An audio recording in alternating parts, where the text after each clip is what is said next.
Hello student, today we are going to discuss packing fraction in 3D. Packing fraction in 3D unit cell. Packing fraction in 3D unit cell. इसके पहले के lecture में अर्थात lecture second में हम लोग packing fraction 2D का कराए थे। आज हम लोग 3D की पैकिंग फ्रैक्शन के बारे में बात करेंगे। 3D की पैकिंग फ्रैक्शन में ध्यान रखिएगा, 3D की पैकिंग फ्रैक्शन के बारे में हम लोग सबसे पहले किसके बारे में बात करेंगे। फार्मूला ये होता है पैकिंग फ्रैक्शन का, पैकिंग फ्रैक्शन इक्वल टू होता है volume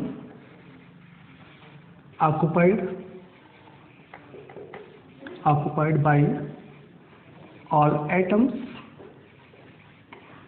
volume occupied by all atoms upon volume of unit cell, volume of unit cell। अगर हम 3D की बात करें तो यहाँ पे पैकिंग फ्रैक्शन का फार्मूला होता है volume occupied by all atoms upon volume of unit cell. इसका मतलब क्या हुआ कि हमारे पास जो 3D क्यूब होगा उसमें हम लोग एटम को इस तरीके से अरेंजमेंट करें कि वो एटम्स कितनी एरिया को, कितना वॉल्यूम को ऑक्युपाइड कर रहा है, उतने वॉल्यूम को और उस क्यूब के वॉल्यूम के रेशियो को पैकिंग फ्रैक्शन बोलते हैं। हम लोग 2D के बारे में बात किए थे। 2D में आपको ये बताया गया था एरिया। अगर हम लोग 2D के बारे में बात करें तो packing fraction in 2D area occupied by all atoms upon area of unit cell, area of unit cell। 2D के केस में अगर हम लोग 2D के बारे में बात करेंगे 2D के लिए तो ये फार्मूला लगाएंगे packing fraction equal to area occupied. यहाँ पर एरिया हो जाएगा एटम की भी एरिया और यूनिट सेल की भी एरिया। क्यों? क्योंकि वहाँ पे सिर्फ 2 ही पैरामीटर की रिक्वायरमेंट होती है 2D के लिए, तो वहाँ पे एरिया हम लोग मेजर करते हैं। यहाँ पे 3D में तीन यहाँ पे जो है चूँकि वॉल्यूम इक्वल टू क्या होता है लेंथ, विड्थ और हाइट, यहाँ पे 3 पैरामीटर के साथ साथ 3 एंगल की जरूरत होती है, इसलिए यहाँ पे वॉल्यूम की बात की जाती है। तो इसका हम लोग डिस्कशन इसके प्रीवियस लेक्चर में लेक्चर सेकंड में स्टडी कर चुके हैं, आप लोग जरूर देखिए। अब packing fraction equal to volume occupied by all atoms upon volume of unit cell. अगर सपोज करो यहाँ पे हम लोग पॉइंट्स लेते हैं, if all atoms are identical, हम लोग इसके बारे में बात कर रहे हैं, इसके बारे में स्किप करेंगे, इसका डिस्कशन हो चुका है। If all atoms are identical, अगर सभी एटम आइडेंटिकल हैं क्यूबिक 3D में, तो हमारे पास जो पैकिंग फ्रैक्शन का फॉर्मूला बनता है वो पैकिंग फ्रैक्शन इक्वल टू होता है volume occupied by all atom, यहाँ पे ले लेते हैं Z इनटू एक एटम का जो वॉल्यूम होता है 4/3 πr³ होता है और अपॉन यहाँ पर क्या हो जाता है वॉल्यूम हो जाता है। ये कैसे आया आइए मैं आपको बताऊँ।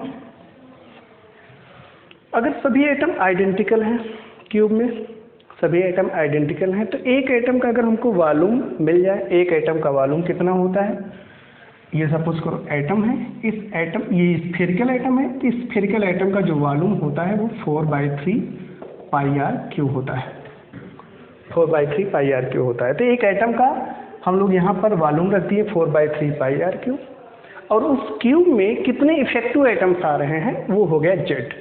तो यहाँ पर Z इक्वल टू क्या हो सकता है, मैं आपको लिख दे रहा हूँ, Z equal to effective atoms हो गए, effective atoms in 3D cubic, in 3D unit cell, 3D unit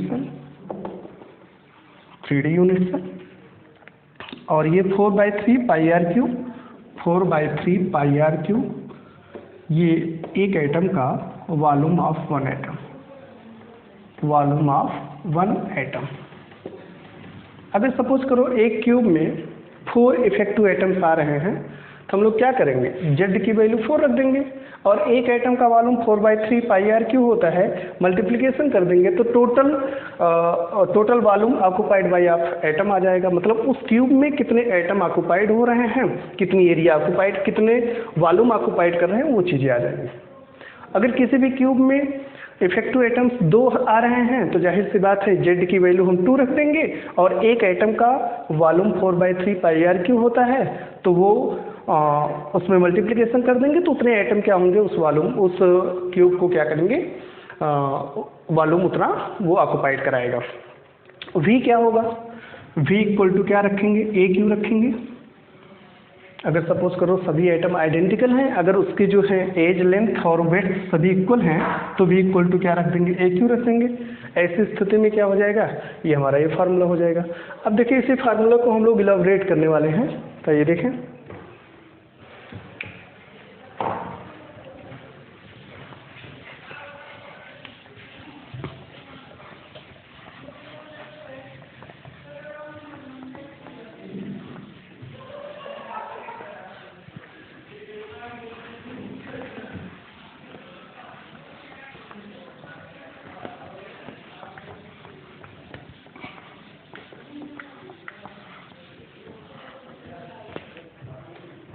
आइए देखें, अगर हम लोग हमको क्या मिला, first point is packing fraction equal to क्या मिला, Z into 4/3 pi R cube upon volume. अगर हम लोग इसकी डेंसिटी के बारे में बात करें, तो डेंसिटी इक्वल टू क्या होती है, दूसरी हेडिंग हम लोग बनाएंगे, second is density. Density mass upon volume density होती है, तो हम लोग लिख सकते हैं mass of unit cell upon mass of density, sorry volume of unit cell, ये डेंसिटी की वैल्यू हो गई। तो मास ऑफ यूनिट सेल का जो मास होगा वो डिपेंड करेगा मास ऑफ एटम पर, मीन्स उस यूनिट सेल में जो एटम लगे हैं उसी एटम का ही मास को हम लोग क्या बोल रहे हैं, मास ऑफ यूनिट सेल, अर्थात mass of atom upon volume of unit cell, ये डेंसिटी हो गई। या डी इक्वल टू क्या हो जाएगा, मास ऑफ एटम की बात करें तो कितने इफेक्टिव एटम आ रहे हैं उसका मास, तो effective atom z into M अपान क्या हो जाएगा, वी। ये फार्मूला बन गया। वेयर डी क्या है, वेयर डी डेंसिटी है, जेड इफेक्टिव एटम है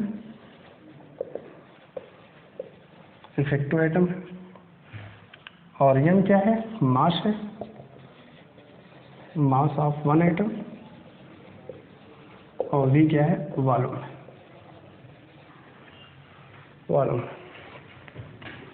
आइए इधर बात करते हैं। अब देखिए हमारे पास D इक्वल टू क्या मिला, जेड इंटू एम अपान क्या मिला, भी मिला।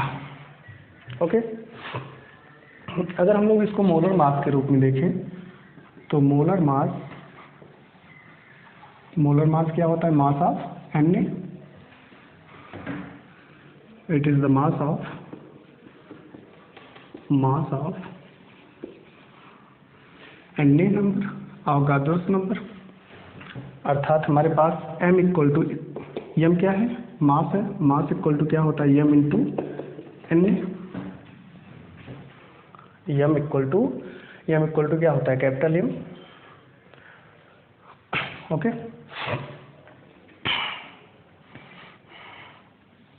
Sorry, capital M equal to होता है स्मॉल m इंटू Na, चूंकि मोलर मास, ये क्या है, मोलर मास है, और ये क्या है, मास ऑफ एटम। तो किसी भी एटम का जो मोलर मास होता है वो क्या होता है, मास ऑफ अवोगाड्रोस नंबर। अगर उस एटम का मास हमको पता है, उसमें अवोगाड्रोस का मल्टीप्लिकेशन कर देंगे, वह उसका मोलर मास हो जाएगा। और मोलर मास जो होता है हमेशा इन ग्राम में ही कैलकुलेट किया जाता है। तो ऐसी स्थिति में हमारे पास m equal to m into N हो गया, स्मॉल m इक्वल टू क्या हो जाएगा, कैपिटल M अपान एन। अगर इस वैल्यू को यहाँ पे पुट कर देंगे तो हमारे पास डेंसिटी इक्वल टू हो जाएगा Z into M upon N into V. ये डेंसिटी आपको पता है, एम क्या है, मोलर मास है, N Avogadro's number, V volume है।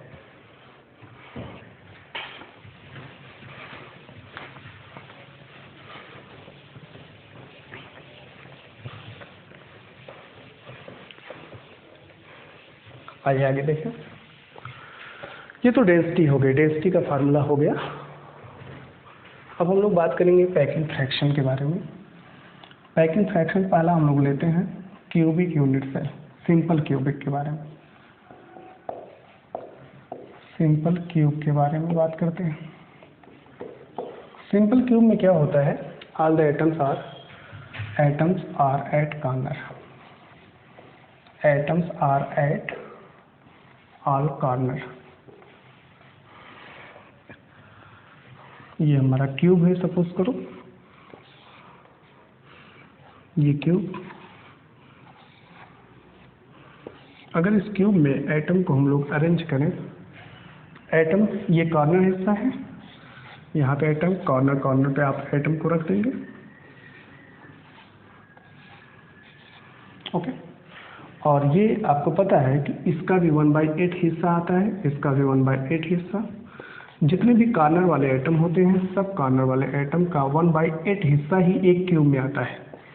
ऐसा क्यों? इसके प्रीवियस लेक्चर में मैंने आपको ऑलरेडी बात कर चुका हूँ, 1/8 ही हिस्सा आएगा। क्यों? क्योंकि एक क्यूब जो होता है वो कम से कम 8 क्यूब से घिरा होता है। जैसे मैं एक क्यूब हूँ, मेरे इधर भी एक क्यूब ऐसे सटा होगा, एक यूनिट सेल इधर भी होगा, एक यूनिट सेल इधर, एक यूनिट सेल सामने, एक यूनिट सेल पीछे, एक यूनिट सेल ऊपर, एक यूनिट सेल नीचे। इस तरीके से कितने हो गए, 1 2 3 4 5 और 6। एक चीज इधर एक यूनिट, देखो इधर हो गए 2 लेफ्ट और राइट हो गए, और 2 ऊपर भी हो जाएंगे, फिर 2 नीचे भी हो जाएंगे, और 2 आगे पीछे हो जाएंगे। इस तरीके से 8 हो जाएंगे। तो ये 8 होंगे, 1/8 हिस्सा आएगा। तो अगर यहाँ पे इफेक्टिव एटम की बात करें, फर्स्ट पॉइंट इफेक्टिव एटम अर्थात Z। अगर मैं आपको बताऊं इस क्यूब में जितने भी कॉर्नर वाले एटम हैं, एटम जो लगे हैं या मॉलिक्यूल्स या आयंस जो लगे हैं, अगर उसका 1/8 ही हिस्सा इस क्यूब में आ रहा है, 8 एटम लगे हैं, तो कितना हो जाएगा, 1/8 into 8 equal to 1। Z effective की वैल्यू 1 आ जाएगी। ये पहली चीज आ गई इफेक्टिव एटम्स। दूसरा पॉइंट हम लोग बात करेंगे इसका, ये दूरी, इस दूरी को हम लोग बोलते हैं एज लेंथ। ये है एज लेंथ। लेकिन अगर इसको हम लोग देखें तो वास्तव में ये एज लेंथ, ये एटम इस तरीके से है, ऐसे, अर्थात ये यहाँ पे मैं दिखाऊं ये एटम कैसे लगे हुए हैं।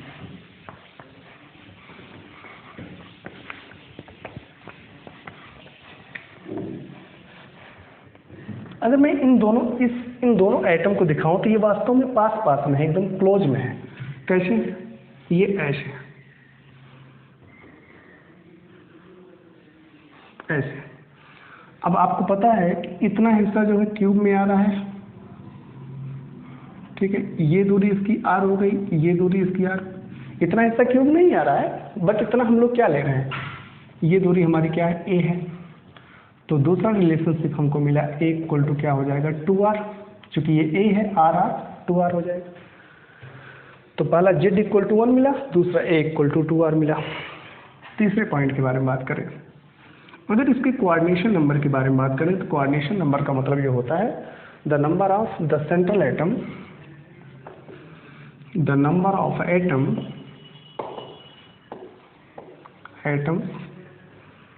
surrounded to the central atom, surrounded to the central atom। जितने सेंट्रल एटम को नंबर ऑफ एटम सराउंड किया होता है वही उसका कोऑर्डिनेशन नंबर होता है। अगर मैं इसके कोऑर्डिनेशन नंबर के बारे में बात करूं तो जरा आप ध्यान से देखेंगे इसका कोऑर्डिनेशन नंबर। तो सबसे पहले ये देखो अरेंजमेंट के आधार, देखो ये एटम, अगर हम लोग इस एटम के बारे में बात करें तो ये एटम इससे सटा हुआ है क्लोज्ड में, इस एटम से ये क्लोज में है, ये भी एकदम क्लोज में है और ये भी एकदम क्लोज्ड में है, अभी मैं बता रहा हूँ। और अगर ये इतने क्लोज में है तो इसके ऊपर भी क्या होंगे, क्यूब होंगे, इसके भी एटम, इसके भी ऊपर क्यूब होंगे, यहाँ पर भी एटम होगा, इधर भी क्यूब होंगे, इधर भी क्या होंगे, एटम होंगे, और इसके जस्ट बगल में भी क्यूब होगा, इसमें भी कॉर्नर में एटम होंगे।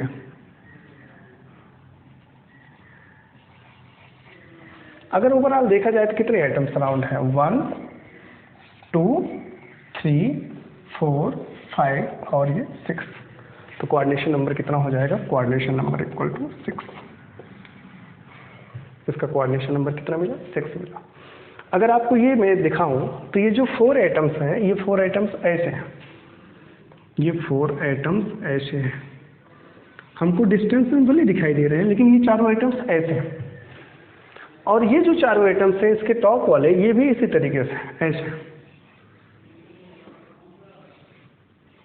ऐसे। अगर मैं इनको इस पे सुपर इम्पोज करा दूंगा तो प्रत्येक एटम, ये जो एटम्स आएंगे इस पे इस तरीके से हो जाएंगे, ऐसे ऐसे हो जाएंगे। तो ये 8 आइटम एक दूसरे के टच में है, ओके, इस तरीके से। ये चीजें इसका वाइड्स है, अभी हम लोग वाइड्स करा रहे हैं, वाइड्स देख रहे हैं। अगर एटम को इस तरीके से हम लोग सिंपल तरीके से अरेंजमेंट करना चाहें तो सिंपल तरीके से कितना क्यूब का एरिया ऑक्युपाई कर रही है, कितनी एरिया छूट रही है, उसको हम लोग पैकिंग फ्रैक्शन बोलते हैं। अब हम लोग पैकिंग फ्रैक्शन बात करेंगे। एक चीज़ और, इसका वॉल्यूम हम लोग चेक करेंगे सबसे पहले। तो 4th पॉइंट इसका वॉल्यूम। वॉल्यूम क्या है बेटे, ए क्यू है, ए इंटू ए, चूंकि ये भी ए है ये भी ए है, सभी ए क्या है, बराबर है, तो volume equal to A cube. और ए की दूरी हमको पता है, ए क्या है, ए इक्वल टू 2r है, तो वॉल्यूम इक्वल टू क्या हो जाएगा, वॉल्यूम इक्वल टू 2r का होल क्यूब, 2r का whole cube equal to 8r cube. Volume भी हमको पता हो गया। अब आइए हम लोग क्या बात करते हैं, पैकिंग फ्रैक्शन के बारे में बात करेंगे। इसके पैकिंग फ्रैक्शन के बारे में बात करेंगे।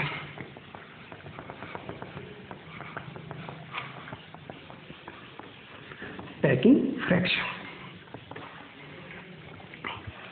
अभी आपको मैंने फार्मूला बताया कि packing fraction equal to P F equal to क्या है, Z into 4/3 pi R cube upon क्या है, वॉल्यूम है। ये फार्मूला है पैकिंग फ्रैक्शन का। इसमें जेड कितने हैं, जेड कितने हैं, जेड कितना आ रहा है, 1 आ रहा है, क्योंकि जेड 1 आ रहा है तो हम लोग क्या रखेंगे, 1 into 4/3 pi R cube upon volume. Volume अभी आपने देखा 8r क्यूब आ रहा है, 8r क्यूब। अब आप देख रहे हैं ये आर क्यूब ये आर क्यूब कैंसिल हो गया, इसका कुछ नहीं है, ये ऊपर मल्टीप्लिकेशन होगा, इसका इसमें मल्टीप्लिकेशन होगा, ओवरऑल क्या मिल जाएगा देखिए जरा, 4/8 इंटू 3 पाई, तो 4 2 जा 8, 1 बाई क्या हो जाएगा 6, अच्छा ये ऊपर है ना, पाई/6, ये ऊपर चला जाएगा ना, पाई/6। अब जरा ध्यान से देखिए, पाई/6 को अगर हम लोग सॉल्व करते हैं तो ये नियर अबाउट कितना मिलता है, 0.52 मिलता है। अगर परसेंटेज की बात करें तो ये 52% ही क्या करती है, अगर सिंपल तरीके से ऑक्युपाइड कराएं तो 52% ही क्यूब को ऑक्युपाई कर पाएगी, कवर कर पाएगी। अर्थात मैं अगर सिंपल तरीके से चारों एटमों को, सॉरी 8 एटम को इस तरीके से कवर कराऊं, ये नेक्स्ट वाला आइटम है, तो सिर्फ 52% ही कवरेशन होता है, 52% ही कवर कर पाएगी। और ये एरिया जो छूट रहा है ये एरिया वाइड्स होता है, तो वाइड्स कितना बच पाएगा, 100 में से 52 माइनस करेंगे कितना हो जाएगा, 38%। ये 38% क्या होगा, अगर हम सिंपल तरीके से क्यूब को अरेंजमेंट करना चाहें तो 52% ही एरिया को ऑक्युपाइड करा पाते हैं, 38% क्या होता है वो एरिया छूट जाती है। अब हम लोग बात करेंगे सिंपल तरीके से, हमने पैकिंग फ्रैक्शन के बारे में बात किया, अर्थात सिंपल क्यूब के बारे में बात किया। दूसरा क्यूब होता है बॉडी सेंटर्ड क्यूब।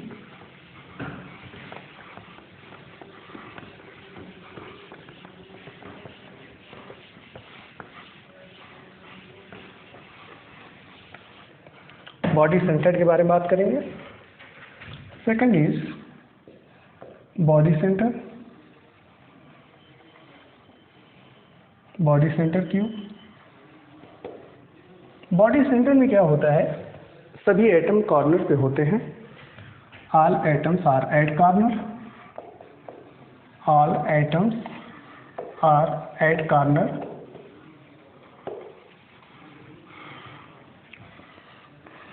ऐसे मैं लिखूं, items are at all corner, at all corner. Atom सभी कॉर्नर पे होंगे, plus one atom in body centre, one atom in body centre. एक क्यूब बनाते हैं, ये हमारा क्यूब है। इस क्यूब में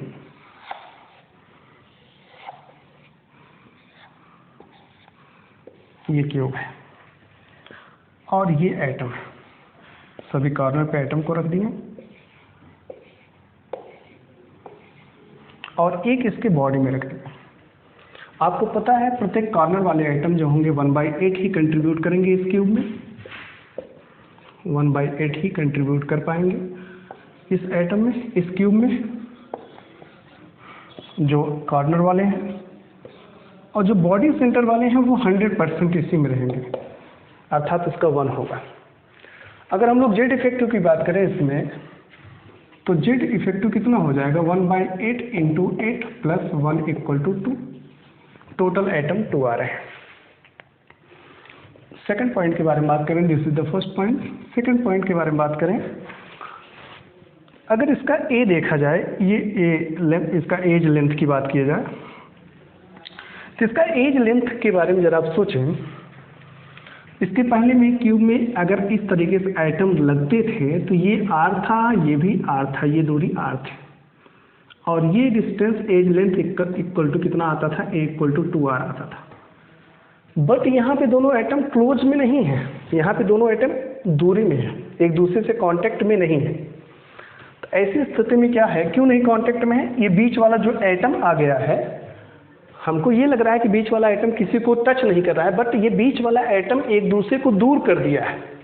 अभी तक इसके पहले सिंपल क्यूब में इस तरीके से एटम थे, ऐसे एटम थे, लेकिन अगर इनके सेंटर में एक एटम को रख दिया जाए, ऐसे इनके सेंटर में एटम को रख दिया जाए, तो जाहिर सी बात है जितने भी एटम अब रखे जाएंगे, जितने भी एटम अब रखे जाएंगे, ये एक दूसरे के कांटेक्ट में हैं। सिंपल क्यूब में क्या था कि इनके बीच में एटम नहीं थे, इसलिए ये चारों एटम एक दूसरे के क्लोज में थे, क्लोज पैटर्न में थे, क्लोज पैक में थे। लेकिन अब इनके बॉडी में एक एटम आ गया तो ये चारों एटम क्या होंगे, एक दूसरे से दूर होंगे। ऐसी स्थिति में अगर ये दूरी r है, ये भी दूरी अगर r है, ये रेडियस r है और इसका ये एज लेंथ कितना है, a है, तो हमारे पास a0 = 2r होगा। चूंकि इस यहाँ पर भी कुछ डिस्टेंस है ना, a0 = 2r। इस केस में क्या हो रहा है कि इस एटम के आने से ये जितने भी 4 एटम ऊपर हैं, 4 एटम नीचे हैं, ये 8 एटम एक दूसरे को क्या कर रहे हैं, टच नहीं कर पा रहे। ये जो 4 एटम है ये भी एक दूसरे को टच नहीं कर पा रहे हैं, नीचे वाले भी चारों एटम एक दूसरे को टच नहीं कर पा रहे हैं। जैसे यहाँ पर इस एटम के बारे में बात करें, ये भी है, ये ऐसे है। अगर मैं इसको सुपर इम्पोज कराऊँ तो ये चारों एटम इस पे आ जाएंगे, ऐसे, ये चारों एटम ऐसे आ जाएंगे, तो ये भी एक दूसरे के टच में नहीं होंगे। ओके, मेरी बात शायद आप समझ गए। इस बीच वाले एटम के आने से ये सब एटम एक दूसरे के क्लोज में नहीं है। आप यूं ही ऐसे समझिए, अगर ये चारों एटम हैं, अगर बीच में इनके एक एटम को रख दिया जाए और इस एटम को प्रेस किया जाए, इस एटम को दबा दिया जाए, तो चारों एटम फैल जाएंगे एक दूसरे से। वही चीज़ यहाँ पर भी हुआ, बॉडी में एक एटम आने से ये चारों एटम एक दूसरे से दूर हो गए, ये चारों एटम एक दूसरे से दूर हो गए।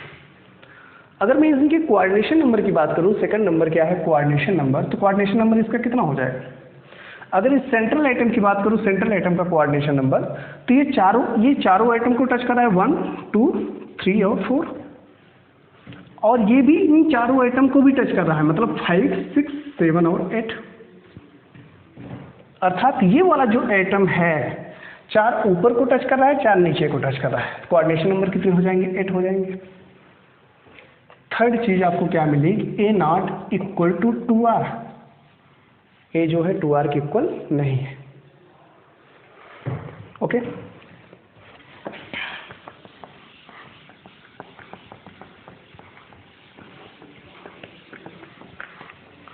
अगर हम लोग बात करें इसके फेस सेंटर के बारे में,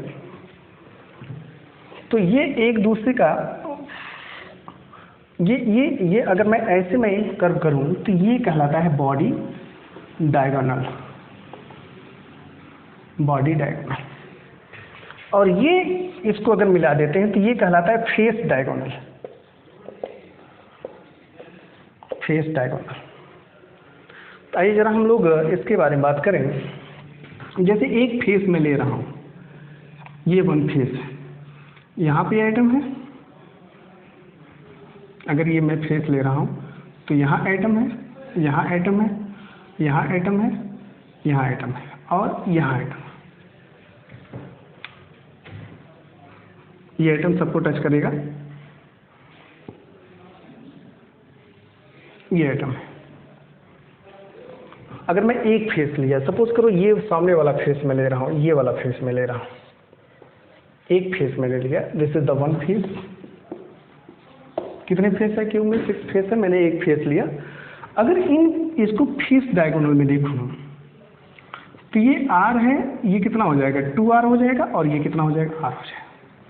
ये डिस्टेंस हमारी क्या हो जाएगी? 4r हो जाएगी।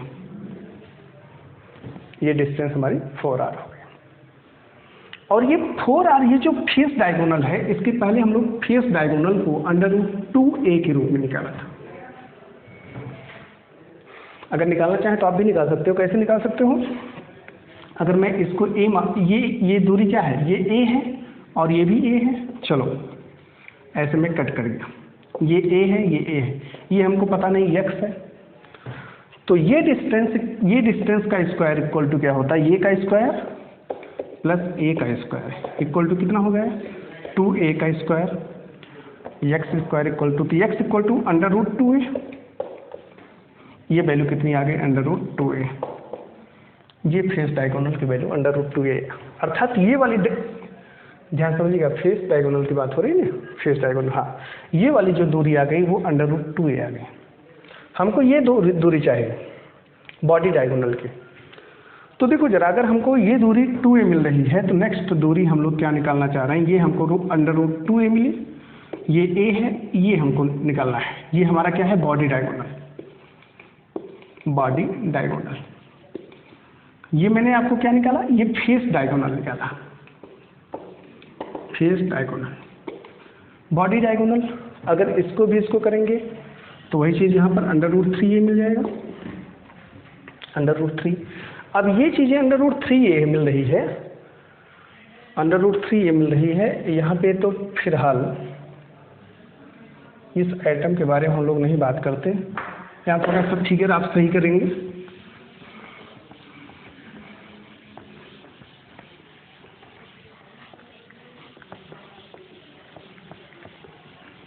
हम लोग बॉडी डायगोनल की बात कर रहे थे। अगर यहाँ पे बॉडी को ऐसे कट किया जाए, सॉरी ये फेस की बात की जाए, ये फेस है, ये फेस है, ये फेस है और ये फेस, इस फेस की बात की जाए, एक फेस की बात की जाए, तो मैंने आपको बताया कि ये चीज़ें जो होंगी ये कहलाएंगी फेस डायगोनल।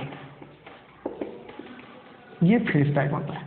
अगर ये एज लेंथ है, ये एज लेंथ है, तो मैंने कैलकुलेट करके बताया ये क्या हो जाएगा? √2a। हमको फेस डायगोनल की वैल्यू √2a मिल गई। अब ये चीज़ें हमको निकालनी है। ये √2a मान लिया, ये a है, ये हमको पता करना है। तो ये क्या है? Body diagonal. बॉडी डायगोनल की बात करें तो बॉडी डायगोनल ऐसे हैं, ये सपोज करो ये बॉडी डायगोनल है, ये बॉडी डायगोनल है। अगर इस बॉडी डायगोनल की बात करें तो ये a आया, फेस डायगोनल √2a आया, तो ये √3a होगा। और ये √3a किसके बराबर होगा? अगर यहाँ पे देखा जाए तो ये एटम बॉडी डायगोनल में इसका सेक्शन काट के देखा जाए तो ये बॉडी डायगोनल ऐसे है, ऐसे है, ये √2a है और ये a है। तो बॉडी डायगोनल में क्या मिला, सॉरी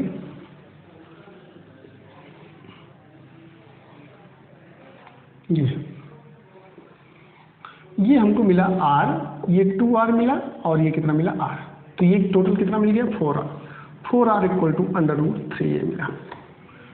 बॉडी डायगोनल की वैल्यू √3a मिला, तो √3a इक्वल टू क्या मिल जाएगा 4r, a इक्वल टू क्या मिल गया 4r/√3। हमको नेक्स्ट रिलेशन मिला a इक्वल टू 4r/√3। अब हम लोग यहाँ पर क्या निकाल सकते हैं, नेक्स्ट पॉइंट हम लोग निकालेंगे पैकिंग फ्रैक्शन के बारे में।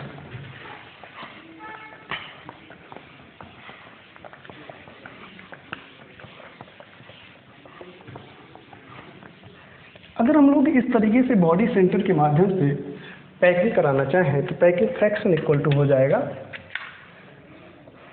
Packing fraction equal to z into 4/3 πr³ upon v।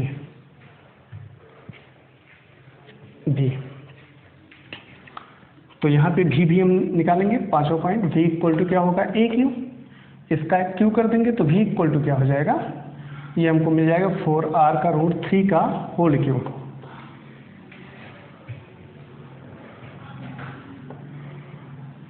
Okay, चलिए वैल्यू को यहीं पे पुट करेंगे। तो यहाँ पर क्या हो जाएगा, z कितने इफेक्टिव हैं 2, 4/3 πr³ अपॉन यहाँ भी क्या हो जाएगा 4r/√3 का होल क्यूब, ये हो जाएगा। इसको सॉल्व करेंगे तो आप सॉल्व करके देखेंगे 0.68 आता है, सॉल्व करके देखेंगे, और ये 68% ही क्या करता है, ऑक्युपाई कर पाता है। अगर हम लोग बॉडी सेंटर के माध्यम से पैकिंग करा रहे हैं, और कितना परसेंट वाइट्स हो जाता है, तो वाइट्स कितना मिल रहा है, कितना इम्पटीनेस मिल रहा है 32%। नेक्स्ट हमारा तरीका होता है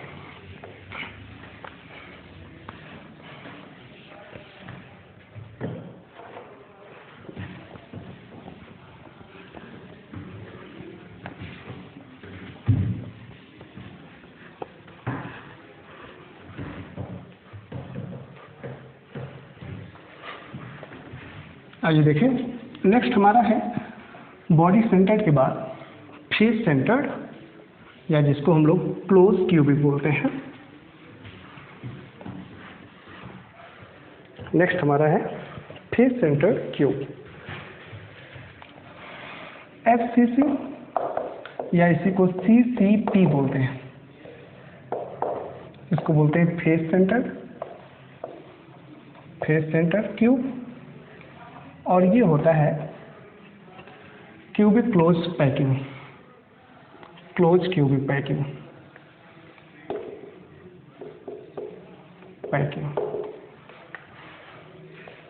आइए इस तरीके से हम लोग क्या करते हैं, एटम को अरेंज करके देखेंगे कि एटम किस तरीके से अरेंज किया जाएगा। इसमें क्या करेंगे, फेस में एटम को ऐसे रखेंगे, एटम तो सबसे पहले सभी कॉर्नर पे होंगे, एटम को आप सबसे पहले सबके कॉर्नर पे रख दीजिए।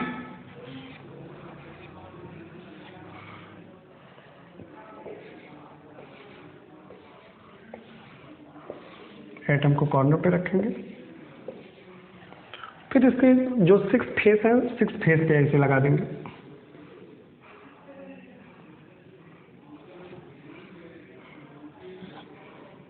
ऐसे लगा देंगे, एक इधर लगा देंगे, मीन्स एक फेस ये वाला है इस पे लगा दिए, एक फेस ये पीछे वाला है इस पे लगा दिए। अगर देखा जाए तो ये कंट्रीब्यूशन क्यूब में 1/8 होता है, इसका कंट्रीब्यूशन 1/2 होता है। क्यों? क्योंकि एक फेस जो होता है वो सिर्फ 2 ही क्यूब से होता है। ये सपोज करो ये हमारा क्यूब है, इस कॉर्नर पे अगर एटम को रख दिया जाए तो ये एटम्स जो होंगे, एक क्यूब इसके बगल में होगा, एक क्यूब इसके सामने होगा, एक क्यूब इसके बगल में, एक क्यूब इसके सामने में। ओके, ऐसे हो गए, फिर ऐसे हो गए, फिर इसके ऊपर क्यूब होगा, इसके ऊपर क्यूब होगा, इसके ऊपर क्यूब होगा, इसके ऊपर क्यूब होगा। तो एक कॉर्नर जो होता है वो 8 क्यूब से सटा हुआ होता है, जिसके कारण 1/8 कंट्रीब्यूशन एक क्यूब में पार्टिकल्स जाता है। फेज की बात करें तो A1 phase, 2 phase, 3 phase, 4 phase, 5 और 6। अगर यहाँ पे एटम है तो चूंकि रिपीटिंग यूनिट्स होता है तो इसके सामने भी एक यूनिट है, तो इसमें एटम रखा जाए तो 50% इसका होगा, 50% उसका होगा। तो आइए बात करते हैं यहाँ पे। तो यहाँ पे जेड इफेक्टिव कितना हो जाएगा? हम सबसे पहले जेड इफेक्टिव की बात करें। जेड इक्वल टू 1/8 इंटू 8 प्लस 1/2 इंटू 6 इक्वल टू 8 8 1 2 3 जा 6। सबसे ज़्यादा इफेक्टिव एटम्स इसी में आते हैं। पहला पॉइंट आपको मिला। सेकंड पॉइंट के बारे में बात करें, यहाँ पर भी ए जो होगा 2r के इक्वल नहीं होगा। तो ऐसी स्थिति में हमारे पास ए नॉट इक्वल टू 2r। क्यों ए नॉट इक्वल टू 2r? क्योंकि इसमें बीच में एटम है, ये सब एक दूसरे से पार्ट में है। ओके, इसका कोऑर्डिनेशन नंबर देखा जाए तो कोऑर्डिनेशन नंबर इसके कितने हो जाएंगे? कोऑर्डिनेशन नंबर तो जरा देखिए, एक सेंट्रल एटम की बात करें, अगर हम इस सेंट्रल एटम की बात करते हैं तो ये एटम कितने एटम से घिरा हुआ है? 4 4, और ये भी चारों एटम इससे घिरे हुए हैं। देखो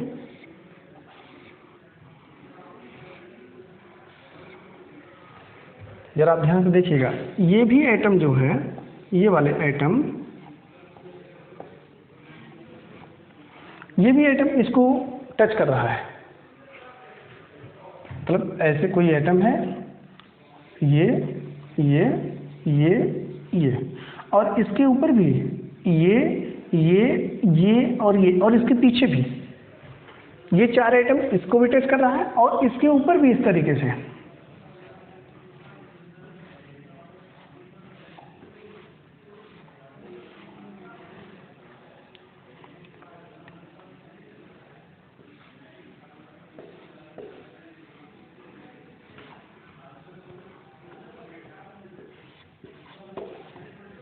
ऐसे अगर ये क्यूब रिपीटिंग यूनिट्स है, आपको पता है रिपीटिंग यूनिट्स होती है, तो इस एटम को 1 2 3 4 ये 4 एटम ये टच में कर रहे हैं, और इसके ऊपर वाली यूनिट 5 6 7 और 8, और फिर इसके बीच वाली यूनिट 9 10 11 और ये 12। कोऑर्डिनेशन नंबर कितने हो गए? 12 हो गए। अब जैसे अगर आपको समझना है तो आप ऐसे समझ सकते हैं, जैसे मैं यहाँ पर इसको बनाया ऐसे,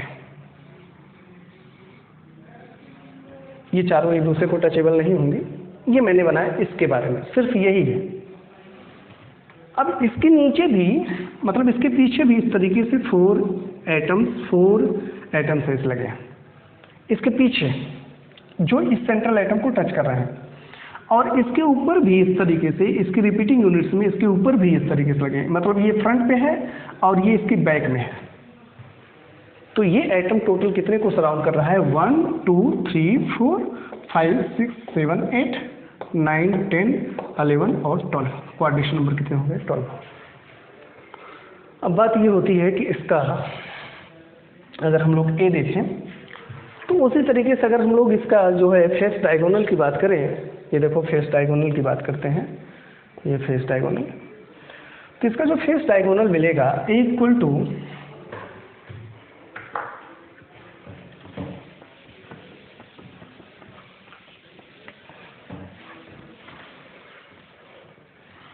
नेक्स्ट, ये भी 4r equal to under root क्या मिल जाएगा? 2a मिलेगा। अभी आपने इसके पहले दिखाया, अगर हम लोग बॉडी डायगोनल की बात करें, यहाँ से अगर हम लोग बॉडी डायगोनल की बात करें तो आपको मिला क्या? 4r equal to root 2a। तो ऐसी स्थिति में a इक्वल टू क्या हो जाएगा? 4r upon root 2a।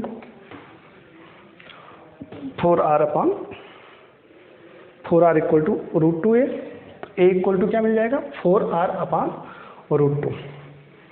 Okay, अगर इसको हम लोग लिखना चाहें तो क्या लिख सकते हैं? अगर हम लोग इसको लिखना चाहें तो 2 इंटू 2r अपॉन रूट 2, या इसको लिख सकते हैं रूट 2 इंटू √2 इंटू 2r अपान √2, तो क्या हो जाएगा 2√2r इक्वल टू 2√2r, ये मिल जाएगा A ओके। अब हम लोग यहाँ पे पैकिंग फ्रैक्शन के बारे में बात करेंगे। पैकिंग फ्रैक्शन इक्वल टू क्या हो जाएगा Z इंटू 4/3 πr³ अपान वॉल्यूम। तो यहाँ पे वॉल्यूम की बात अगर हम लोग करेंगे तो वॉल्यूम A³ हो जाएगा, तो लिखेंगे Z इफेक्टिव कितने आ रहे हैं 4 आ रहे हैं, तो 4 इंटू 4/3 πr³ अपान AQ का मतलब 2√2 का r का होल क्यूब।